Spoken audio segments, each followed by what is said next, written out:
Hello welcome back. Let us continue with steps of issue of shares. देखते हैं क्या क्या स्टेप है इशू ऑफ शेयर्स में और उसका जर्नल एंट्रीज भी ये मॉड्यूल में हमें देखना है। तो बहुत इंपॉर्टेंट सा मॉड्यूल है, ध्यान दो, एकदम अटेंटिव रहो। ओ भाई साहब, ओ अभी हाँ, अटेंटिव रहो, एकदम स्ट्रेट बैठो। Yes, now important steps in issue of shares. पहला है इशू ऑफ प्रोस्पेक्टस। क्या करेगा कंपनी? तो पहले प्रोस्पेक्टस इशू करेगा टू द प्रोबेबल एप्लीकेंट्स, ताकि उनको पता चले कि कंपनी क्या है, क्या क्या कंपनी का विजन है, क्या क्या फीचर्स है, कैसे शेयर्स इशू करना है, ये सब ये प्रोस्पेक्टस में दिया जाएगा। It is an invitation to public to subscribe of for shares of company. ये देखो, नॉर्मल पब्लिक को एक प्रोस्पेक्टस इशू हो रहा है, ठीक है। इसमें every kind of information contains complete information about company. The prospectus is registered with ROC, that is Registrar of Company, and such registered prospectus must be issued within 90 days. एक बार registration हो गया, with in 90 days public को ये issue करना है, right. Now the next step is receipt of application. ये prospectus में दिया रहेगा कि कैसे शेयर्स के लिए आपको अप्लाई करना है, कितना पैसा, अगर इंस्टॉलमेंट है तो उसमें से टोटल फेस वैल्यू में से कितना पैसा आपको देना है, कैसे देना है, कौन से बैंक अकाउंट में देना है, ये सब डिटेल्स दिया जाता है। तो accordingly if the public is willing to apply, they will apply the shares. Investors subscribe for shares by application as specified in prospectus. ये देखो क्या किया, इन्वेस्टर्स ने पैसा दे दिया, ठीक है, पैसा आ गया कंपनी के पास। एज पर companies act 1956 section 69 subsection 3, minimum application money must be at least 5% of face value. Total face value जो है शेयर का, उससे इंस्टॉलमेंट में अगर ले रहे हैं तो फर्स्ट इंस्टॉलमेंट इज एप्लीकेशन, तो 5% होना चाहिए एप्लीकेशन, ऐसा बोला गया है। As per SEBI guidelines, it should be at least 25% of issue price of shares. 25% of issue price होना चाहिए, ये गाइडलाइंस है। आगे बढ़ते, अलॉटमेंट ऑफ शेयर्स। अभी क्या होगा, जैसे ही अप्लाई कर दिया, शेयर को अलॉट भी करना पड़ेगा। So distribution of share to applicants. ये देखो पैसा आया था पब्लिक से, अभी कंपनी क्या करेगा, शेयर्स अलॉट करेगा टू दोज एप्लीकेंट्स जिन्होंने पैसा दिया था, ठीक है। Minimum subscription of capital can not be less than 90% of its issue price according to SEBI. जितना टोटल इशूड है उसका 90% सब्सक्रिप्शन तो आना चाहिए। अगर नहीं आएगा तो क्या करने का, ये भी आगे गाइडलाइन दिया है, हमें आगे देखना है वो कि 90% नहीं हुआ तो क्या करेंगे। चलो फिलहाल ये जो स्टेजेस है अभी डिटेल में समझते हैं। Accounting for issue of share part 1। अभी पार्ट में हमें नहीं समझना, पार्ट 1 तो यहाँ पे सिर्फ इंफॉर्मेशन के लिए दिया है। Accounting for issue of shares कैसे होगा, मतलब जर्नल एंट्री क्या करना पड़ेगा, ये अभी हमें देखना है। तो सबसे पहले share of company are issued at par, premium और डिस्काउंट। आपको पता है ये क्या है, शेयर्स इशूड एट पार मतलब जो फेस वैल्यू है, नॉमिनल वैल्यू है शेयर का, उतने में ही शेयर इशू किया। मतलब लेट अस अज्यूम 100 का शेयर 100 में। एट प्रीमियम मतलब 100 का शेयर 120 में, let us assume 20 rupees extra लिया, that 20 rupees is premium. And at discount मतलब 100 का शेयर 90 रुपीज में इशू किया, मतलब 10 रुपीज कम मांगा, तो दैट 10 रुपी इज डिस्काउंट।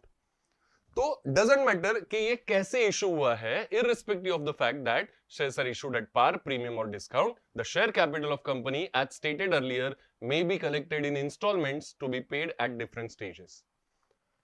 भले कोई भी स्टेज हो, पार हो, प्रीमियम या डिस्काउंट हो, इंस्टॉलमेंट में पैसा ले ही सकती है कंपनी, ठीक है। Now let us understand, in accounting for issue of shares following accounts are prepared. कौन से अकाउंट अलग से बनाने पड़ते हैं? तो equity share application account, equity share allotment account, equity share first call account and equity share second and final call account. ऐसा assumption है कि 4 इंस्टॉलमेंट है, तो वो 4 इंस्टॉलमेंट के ये नाम होंगे, ये अकाउंट बनेंगे उनके लिए। हमने देखा था प्रीवियस मॉड्यूल में कि फर्स्ट इंस्टॉलमेंट एप्लीकेशन होता है, सेकंड इंस्टॉलमेंट अलॉटमेंट होता है एंड थर्ड से आगे सब कॉल्स होते हैं। तो ऐसा अज्यूम किया 4 इंस्टॉलमेंट है, तो third and fourth would be first call and second call, क्योंकि लास्ट इंस्टॉलमेंट है, इसकी को हमने फाइनल कॉल भी बोल दिया। अभी ये जो अकाउंट्स है, these are temporary personal accounts. ये किसको रिप्रेजेंट करता है? तो ये शेयर होल्डर को रिप्रेजेंट करता है। It represent share holder, that is person who applied and to whom shares have been allotted. ये रिप्रेजेंटेटिव पर्सनल अकाउंट्स है, ठीक है। अभी और एक बात हमें याद रखनी है, whenever amount is due from them their account is debited. जब भी उनसे पैसा मिलने वाला है उनका अकाउंट डेबिट होगा, राइट। अभी जर्नल एंट्री समझते हैं एक्चुअल।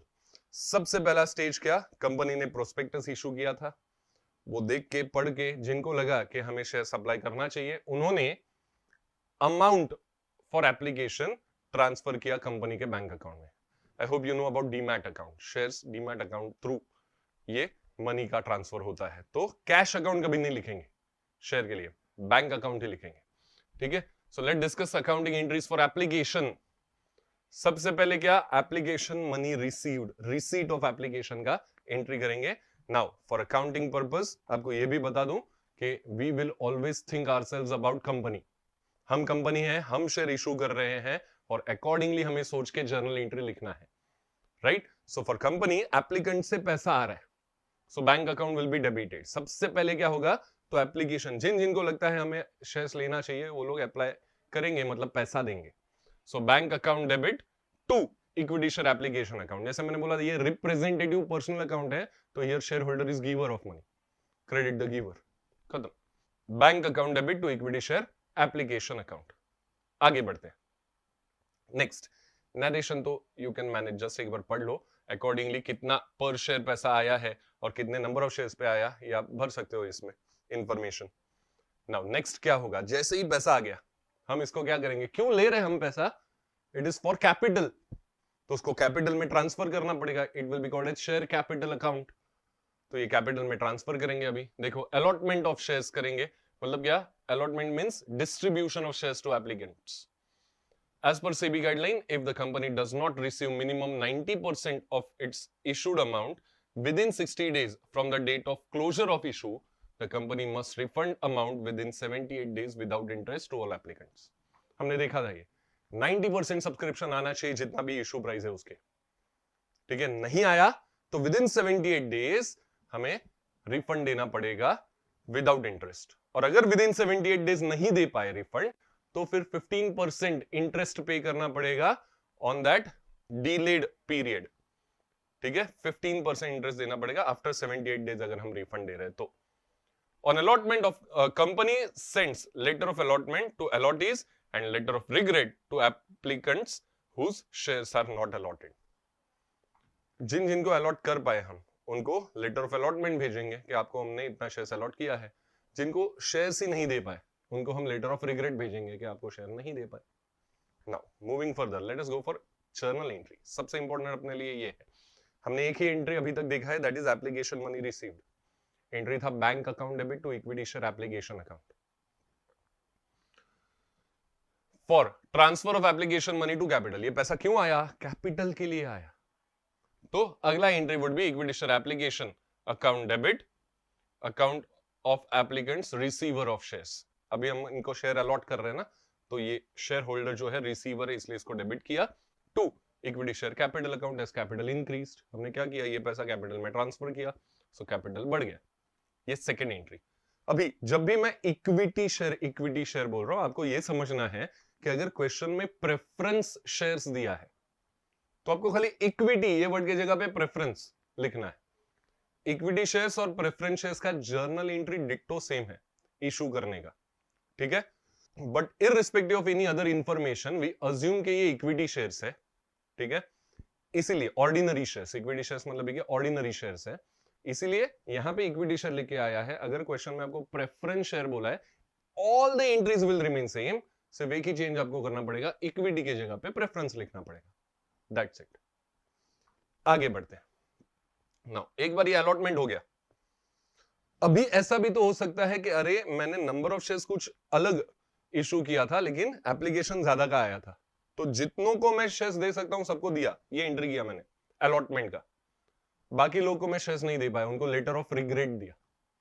लेकिन खाली लेटर ऑफ रिग्रेट देने से मतलब नहीं ना, उन्होंने पैसा दिया था एप्लीकेशन के वक्त, वो पैसा भी तो लौटाना पड़ेगा, रिफंड देना पड़ेगा, राइट। सो उसका एंट्री करेंगे for money refunded on rejected applications. तो एप्लीकेशन अकाउंट डेबिट ही होगा, क्यों, क्योंकि उनको पैसा दे रहे हैं तो वो रिसीवर है, again representative personal account. So equity share application account debit to गया बैंक अकाउंट, रिफंड दे रहे हैं ना, पैसा आया तो बैंक अकाउंट डेबिट किया था, अभी बैंक बैलेंस डिक्रीज हो रहा है तो बैंक अकाउंट क्रेडिट करेंगे। अभी ये दोनों एंट्री एक बार ध्यान से देख लो। इसका कंबाइन एंट्री लिख सकते हैं क्या सर, हम डेफिनेटली लिख सकते हैं, और मैं तो सजेस्ट करूंगा कंबाइन एंट्री लिखो। क्यों अलग अलग लिखने के, सपोज 1000 शेयर था हमने इशू किया, 1200 शेयर का एप्लीकेशन आया, 1200 शेयर्स का एप्लीकेशन आया, 1000 शेयर्स को हमने अलॉट कर दिया क्योंकि 1000 शेयर्स अपने पास था, 200 शेयर्स एक्सेस एप्लीकेशन आया था, उनको रिफंड दे दिया उनका पैसा। तो उसका एंट्री क्या करेंगे, ये देखो, कंबाइन एंट्री करो। मैं तो बोलता हूं ये दोनों, हाँ, अगर आपको अलग अलग करना है कोई ना नहीं है, कंबाइन में हो रहा है तो क्यों अलग करेंगे।